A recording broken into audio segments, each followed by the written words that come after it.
Al-Fatihah ila hadratin Nabiyil Karim Sayyidina wa maulana Muhammadur Rasulillah sallallahu alaihi wasallam. Summa ila ruhi abaihi wa ikhwanihi minal anbiya'i wal mursalin wa ali kulli minhum wa sahabatihi ajma'in. Abi Bakri wa Umar wa Utsman wa Ali wa Khadijatul Kubra wa Aisyatur Ridha. Summa ila arwahi Sayyidi Muhammad Saman Ibnu Abdul Karim Saman Qaddasahallahumma rawhahu wa nawwir rihahu wa alaina wal muslimin. Syai'un lillahi wa lahumul Fatihah. A'udzu billahi minas syaitonir rajim. Bismillahirrahmanirrahim. Alhamdulillahi rabbil alamin. Ar-Rahmanir-Rahim. Maliki yaumiddin. Iyyaka na'budu wa iyyaka nasta'in. Ihdinas siratal mustaqim. Siratal ladzina an'amta 'alaihim ghairil waladhdallin. Amin. Allahumma salli wa sallim ala sayyidina wa maulana Muhammad. Allahumma salli wa sallim ala sayyidina wa maulana Muhammad. Allahumma salli wa sallim ala Sayyidina wa maulana Muhammadin wa ala alihi Sayyidina Muhammad ya karim illallah. Bismillahirrahmanirrahim.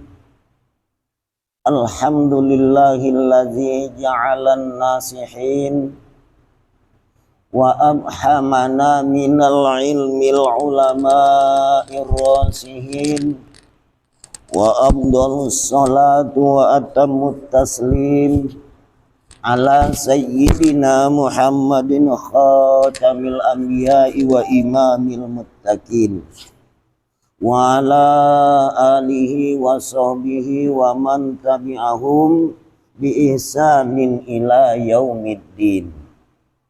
Subhanaka la ilma lana illa ma 'allamtana innaka antal alimul hakim.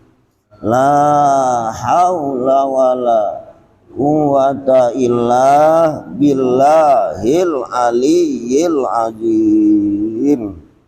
Amma ba'du fa ya ayyuhal ikhwanal hadirun rahimakumullah. Ittaqullah haqqa tuqatih wa la tamutunna illa wa antum muslimun. Jemaah Masjid Izzatul Islam,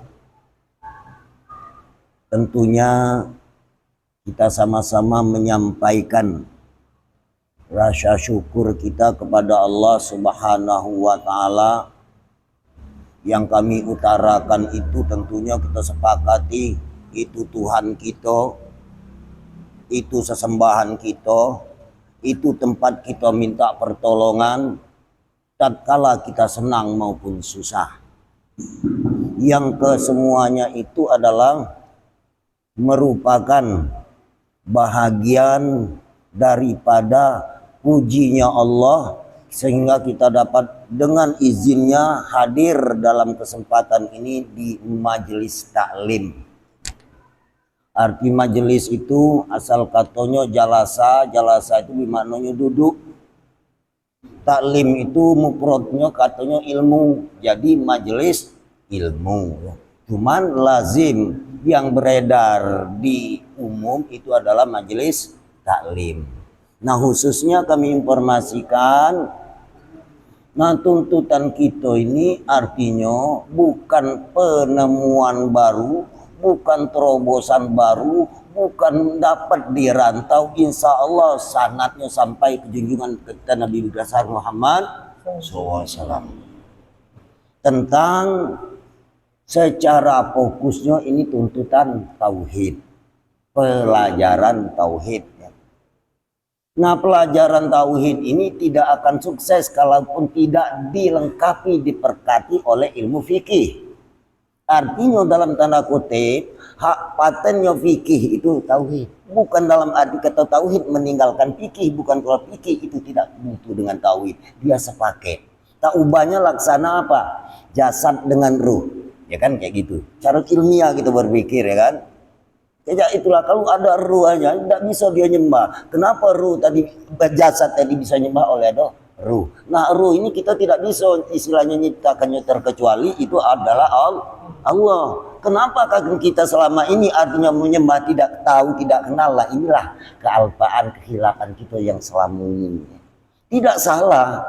Sejauh itu juga kami sebelumnya macam itu. Tapi alhamdulillah dengan izinnya Allah, kita dibukakan oleh Allah dengan dipanjangkannya usia, dipertemukan dengan perjalanan-perjalanan yang seperti ini.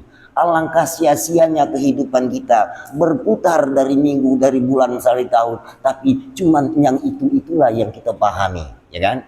Karena ilmu ini sangat luas, ya.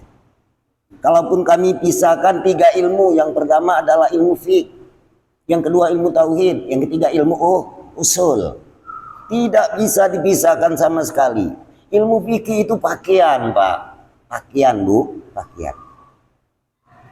Jadi pakaian, kalaupun pakaian, artinya setiap pakaian itu menutupi aurat. Kadar pakaian itu menutupi aurat. Sekarang aurat yang ditutup itu harus kita sucikan. Artinya kenal. Masakan sekali si tangan baju kami ini ataupun tangan baju bapak-bapak, ibu-ibu itu bisa bergerak kalaupun tidak ada tangannya. Bener gak? Sekarang gantungkan baju bapak ibu sekalian, bisa bergerak? Bisa. Nah, artinya pakai itu pakaian, saya ilmiahkan. Nah, pakaian ini kadarnya ini adalah kawasannya adalah tentunya bersuci. Artinya suci pakaian, ya, suci badan dan suci hati. Sholawat teriring salam selalu dan senantiasa kita tawasulkan kepada junjungan baginda Rasulullah sallallahu alaihi wasallam. Apa kata beliau? Man shalla alayya wahidan sallallahu alaihi biha asrun. Barang siapa menyampaikan sholawat 1 kali, Allah subhanahu wa ta'ala 70 kali. Kita bayangkan. Nah, artinya yang maksud kami ceritakan alangkah bahagianya orang tersebut senantiasa istilahnya mentawasulkan sholawat, sementara kita punya jasa sekali tapi Allah 70 kali. Kita bayangkan. Nah, artinya kasih sayang Allah itu tidak setara dengan kasih sayang kita. Sementara Allah subhanahu wa ta'ala melalui diajarkan baginda Rasulullah sallallahu alaihi wasallam bukan sekedar kita segelintir kecil, bahkan seluruh umat, ya, seluruh makhluk yang diciptakan oleh Allah subhanahu wa ta'ala artinya bersolawat. Nah, solawat tersebut ada yang diistilahkan solawat lafziyah. Inilah yang kami utarakan tadi, ya. Ada yang sholawat melalui fi'liyah, perbuatan. Ada yang diistilahkan sholawat melalui qalbiyah, hati. Nah, 3 komponen ini, sholawat labziyah ini sholawat fikih umum, ya. Sholawat fi'liyah itu artinya sholawat yang melalui anggota PC. Kan, Mbak? Yang saya katakan terhubung ini. Andainya panca indera Bapak tidak terhubung kepada hak patennya, asal muasal, bisa berinteraksi tidak? Ini fi'liyah, ingat maksudnya. Pemakai tidak bapak-bapak, ibu-ibu sekalian? Pemakaian ketahuan tidak selama ini? Yang bahwasanya menurut sudut pandang kami, si pribadi kami juga pun hampir kadaluarsa kami pakai. Tapi alhamdulillah, ini yang dikatakan wajib kita syukuri dengan Allah Subhanahu wa taala. Karena sarana perlengkapan fisik itu tidak ada yang menciptakan, tidak ada yang sanggup mengadakan terkecuali Allah itu sendiri. Maka itu di dalam komponen tuntutan tauhid ini kita berangkat dari penelusuran fikih dulu. Oleh karena kita nih fikih inilah menjadi pemain, ya. Fikih inilah menjadi pemakai dulu. Cuman sayang kita dulu sekedar pemain dan pemakai. Tujuan kemana kita tidak tahu. Nah, oleh karena itu melalui kesempatan ini, yuk kita sama-sama dalam arti kata untuk saling ajak, saling rangkul, sama menyatukan visi dan misi dengan kalimat tauhid berawal dari kalimat ahada. Ahada itu artinya ahad, keesaan Allah, yuwahidu, disokan tauhidan ini melaju metode tauhid. Nah, oleh karena itu di tentang tuntutan ini berdasarkan penemuan pengalaman kami. Tidak semudah kita membalik hati tangan. Karena menurut pengalaman kami yang sudah nuntut ini, bukan dalam arti kata nak dicatat, bukan tidak boleh nyatet, ya kan? Bukan nak dihafal, bukan tidak boleh dihafal. Karena ini membutuhkan kepala yang dingin, hati yang tenang, duduk konsentrasi. Artinya kita jadi semata-mata beradaptasi, bermuajahah kepada Allah Subhanahu wa taala. Dengan sendirinya Allah itu sendiri yang membukakan. Kenapa saya katakan Allah sendiri yang membukakan? Adakah makhluk yang bisa membukakan ilmunya sendiri? Tidak ada yang bisa. Terkecuali itu melalui hidayah Allah Subhanahu wa taala. Lah kalaupun kita melalui hidayah Allah Subhanahu wa taala, tahu enggak kita dengan keesaan Allah? Nah, ini pertanyaannya. Keesaan Allah itu tahu enggak? Nah, baiklah ya, di dalam hal ini sekedar muqaddimah ya. Kita langsung di sini membacakan kitab ya. Kitab ini karangan Syekh Ibnu Athaillah Al-Banjari ya, tentang tuntutan pelajaran metode tauhid yang sering kita temukan di yang pelajaran lau, baik itu melalui bangku pendidikan baik pondok ataupun madrasah, itu menyangkut tentang tuntutan tauhid ini berkaitan dengan sifat 20, bener ya? 20 sifat wajib, 20 sifat mustahil, 1 harus. Nah, sekarang ini yang itu seakan-akan bukan kita tinggalkan, tapi dari dasar itulah kita bisa menjangkau tindak lanjut selanjutnya. Ya kan? Nah, marilah dalam hal ini sebagai muqaddimah kami bacakan.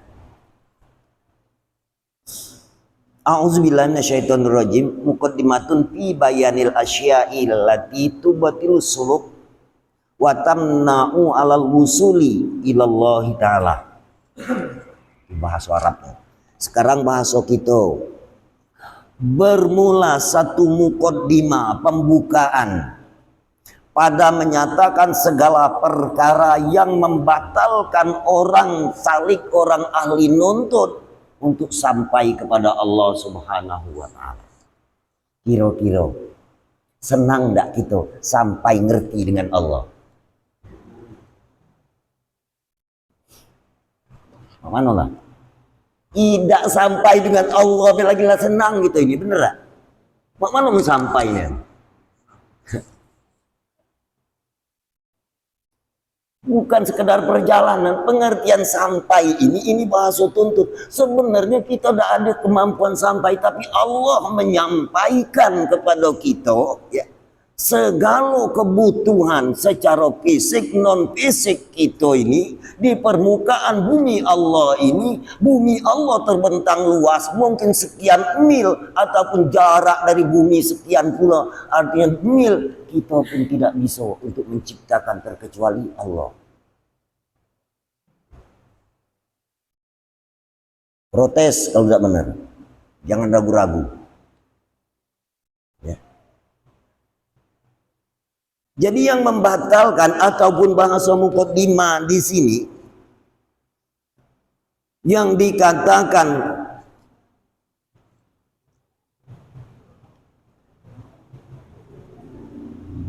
yang segala perkara yang membatalkan orang yang salik. Apa arti salik?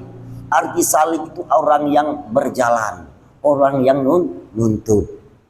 Nah, berjalan dalam hal ini artinya berjalan bukan sekedar perjalanan anggota fisik, perjalanan akal. Maka itu Pak, hukum kita ini ada 3 perkara. Yang pertama ada hukum syar'i namanya. Hukum syar'i itu identik dengan fikih. Ada hukum akal, ya kan? Ialah dalil nakol kalau bahasa lamu, hukum akal. Ada yang dikatakan hukum adat ataupun budaya. Nah, ketiga hukum ini tidak ada bedanya dengan ilmu yang saya katakan fikih, ilmu tauhid dan ilmu usul. Contoh, salah satu contoh. Hukum syar'i identiknya kepada rukun Islam. Ya. Mungkin kita selama ini rukun Islam tuh wajib, bener gak? Haram, sudah itu apa? Makruh, sunat, makruh, mubah, ya kan? Nah, di tuntutan tauhid ini memahaminya kapan tidak wajib haram. Tidak ada toleransi. Kalau ditinjau dari ilmu fikih wajib tinggal di kodok, betul? Ada kebijakan toleransi. Kamu ada kemampuan, oke, Tuhan.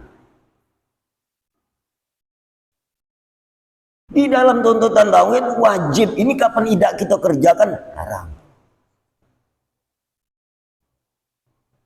Sunat artinya jalan saling. Kenapa saya katakan jalan saling? Arti jalan di situ. Kalaupun upaya kita mengerjakan secara perbuatan ibadah, artinya apa? Bersuci. Syarat bersuci harus kita tahu pula. Rukun wudhu harus kita tahu. Itu sebenarnya. Artinya sunat jalan. Jalan apa? Mensucikan PC. Nanti pada saatnya terpikirlah untuk kalimat mensucikan yang dikatakan non fisik, yang abstrak. Nah, oleh karena itu, kalaupun kita tadi dalam artian perjalanan tadi yang dikatakan perjalanan akal. Tadi hukum syara kan? Hukum syara tadi 4 wajib lawannya haram, sunat lawannya makruh. Kapan dia tidak empat-empatnya yang terima terakhir? Apa? Mubazir. Makanya Allah katakan innal mubaziri ma'akanu ikhwanas syaitin. Itu kuncinya. Mubazir itu saudaranya syaitan. Coba kita renung betapa banyak kemubaziran kita selama ini. Satu, menyanyiakan waktu. sehingga kita lupa kepada Allah Subhanahu wa taala. Sementara waktu yang kita lalui tidak tahu-tahu terus berjalan dengan sendirinya. Apakah kita bisa elakkan? Apakah bisa kita mundurkan? Apapun kita stop, enggak bisa. Yang walaupun si oknum itu punya permasalahan ataupun tidak tetap berlalu. Tapi kadang kita stop dengan permasalahan. Stop dengan komplikasi. Sehingga apa? Terjadilah akal kita tadi mumet. Tidak tersambung. Maka hukum yang dikatakan syar'i itu kita terjemahkan dengan hukum akal. Macam mana cara kita menerjemahkan dengan hukum akal? Ini masuk wilayah tauhid. Mustahil aku mandang dewek. Galo-galo ini termasuk yang ngomong. Mustahil aku berbicara dewek. Mustahil aku mendengar sendiri.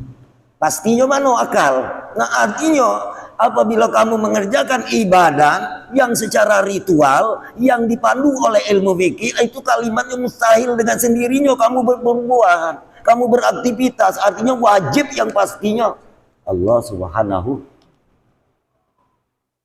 Itu titik terang. Lah kalau tidak itu kita sama baik besar dulu.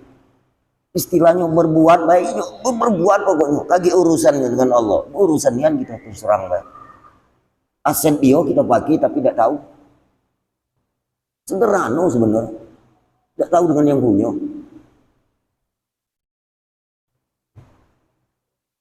Dia orang yang berjalan.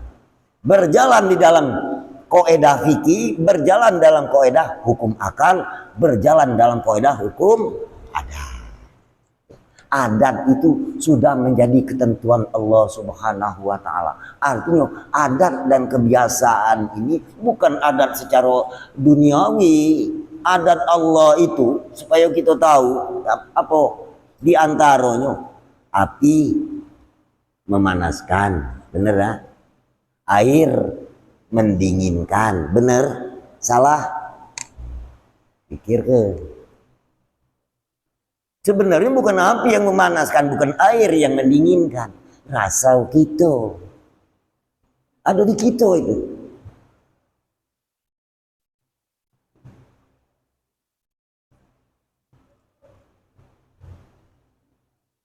Itu sebagai mukaddimah.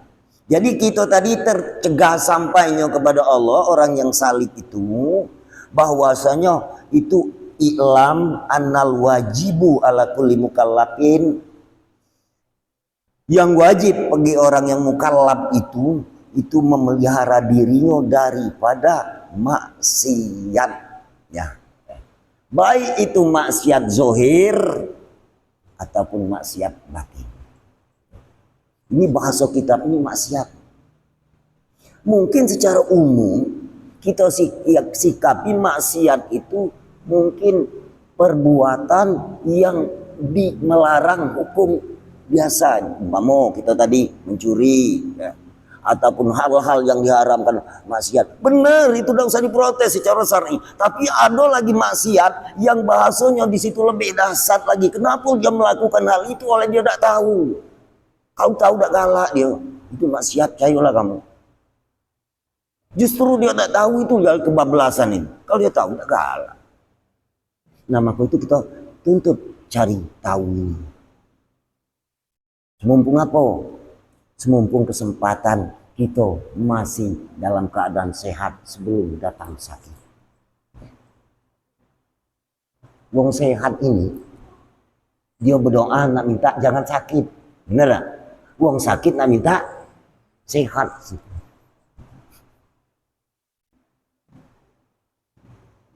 Jadi sehat dalam hal ini artinya sehat cara kita berpikir, ya kan? Sehat kita menyikapi segala hal ihwal permasalahan, dilema yang kita hadapi. Dalam arti kata itu Pak Azam tanpa tawakal. Kita tadi punya rencana, punya azam, punya tujuan. Pada maknanya yang menentukan itu adalah Allah itu sendiri. Tapi sekali lagi harus kita kenal nian kepada Allah itu. Makanya jalan tauhid ini memastikan. Apa yang saya katakan maksiat? Maksiat itu secara global kita tidak kenal kepada Allah.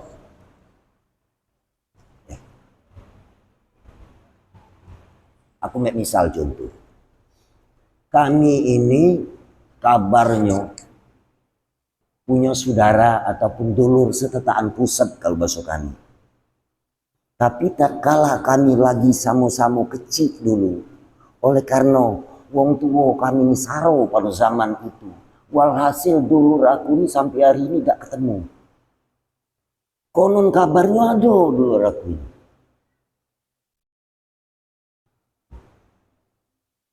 Mak malu cerita di satu ketika dengan izin Allah dipertemukannya dengan bahasa kita melalui komunikasi.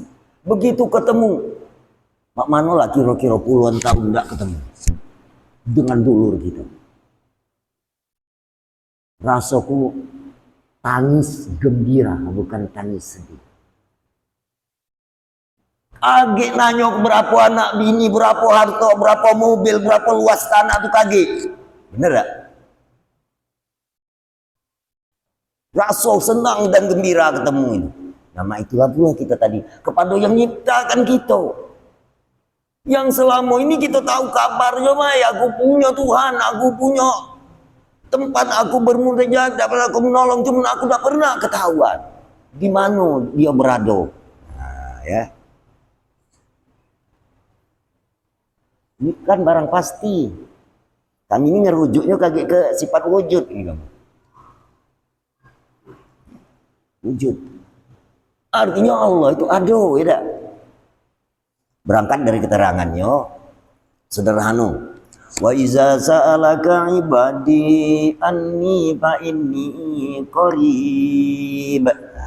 Ya tak? Apabila bertanya tentang aku wahai Muhammad, katakan aku dekat, ya kan? Itu tafsirnya. Cuma analisa lagi, mana kalimat dekat. Aku ngajak secara dalil akal. Ya. Ini HP. Ini rasa kuah. Dekat ini ya. Dekat. Tersentuh kan? Allah itu dekat dan tersentuh cak itu. Kalau tersentuh sesuatu yang dijadikannya, sementara yang menjadikan itu Allah Subhanahu, tidak tersentuh. Karena apa? Karena dia tidak ada bersosok, tidak berfisik, tidak ada bentuknya. Tapi aduh, inilah keyakinan. Bagaimana cara kita membuktikannya? Lah kamu pacak bergerak, pacak bahasa kita beraktivitas, pacak berbuat apapun profesi dan skillmu, kalau tidak dengan Allah, percayalah kamu.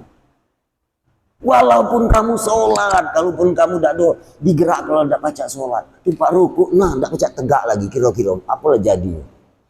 Nunduk tidak baca, tegak tidak baca lagi. Kuasa ada Allah. Ada tidak itu? Bukan kamu Allah. Ya. Kalau itu kata beda. Inilah yang dikatakan wa iza sa'alaka ibadi ani fa ini. Aku belum bertanya tentang aku katakan aku itu dekat kata Allah.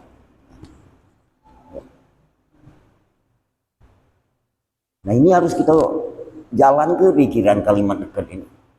Kalau kata ulama mengatakan sebagai pentakwilannya, dekat tidak tersentuh, jauh tidak ada antara. Ini masuk keyakinan terus terang ya. Masuk keyakinan. Nah apabila kita hal ini sama-sama menuntut, insya Allah terlepas daripada maksiat. Karena kontrol Allah Subhanahu wa ta'ala itu selalu menyertai di sekujur tubuh kita ini. Nah artinya tangan tidak baca maksiat. Ya. Telinga tidak baca maksiat. Mata juga tidak baca maksiat. Oleh karena apa? Telinga yang mendengarkannya itu adalah sama Allah. Mana nak maksiat? Ini sama kita yang dengar, bener gak? Dengeran kita. Maksiat gak? Ini maknanya.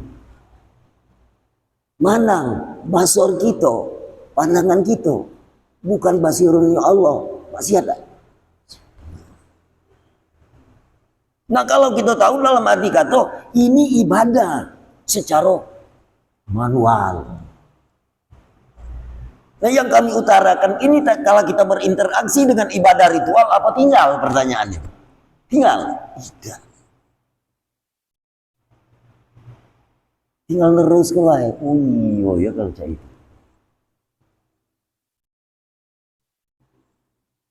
itu dalam arti kata ibadat. Makanya kalaupun kita ibadat, tidak kita tuntut pada sebenar-benar ibadat itu, maka terjadinya apa? Lawan ibadat itu adalah maksiat. Walaupun kita tidak maksiat secara lahiriah, tapi maksiat batiniah tetap kena. Ini dua kata ini harus kita basmi, bukan nak dibuangi. Kalau catatan pengalaman kami kita ketahui baik. Kalau tahu mudah. Kalau nak dibuangi tidak bisa kita buang, bukan hak kita. Itu sudah fitrah Allah Subhanahu wa taala kepada yang dikehendaki.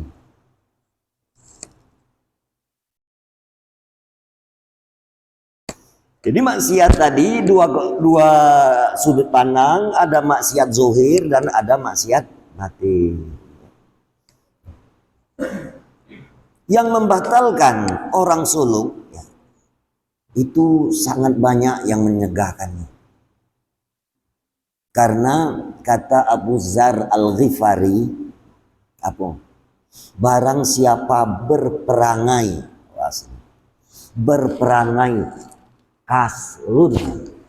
kasal, kesel, dongkol, mangkel, kecil hati, merajok, sakit hati. Nah, aduh tak digituin. Aduh, lapang siunan nih galau. Terus terang dah. Apa hasil ini? Hasilnya ini dia tidak mendapatkan kebahagiaan di dunia, apalagi di akhirat. Ya Allah, penyakit itu ya. Kita ini tidak usah macam wong pak. Aku macam, aku punya juga itu. Sebab kenapa kalau kita macam wong yang kita kebablasan, sementara yang kita uji kita bagus, punya jahat. Makanya lebih baik kita cross check yang kita. Makanya kita ini dalam hal tauhid ini ngaji dalam tauhid ini adalah ngaji diri kita dewe-dewe. Itu sebenarnya. Kita tidak usah ngaji wong. Sama baik fitrahnya manusia itu diciptakan oleh Allah.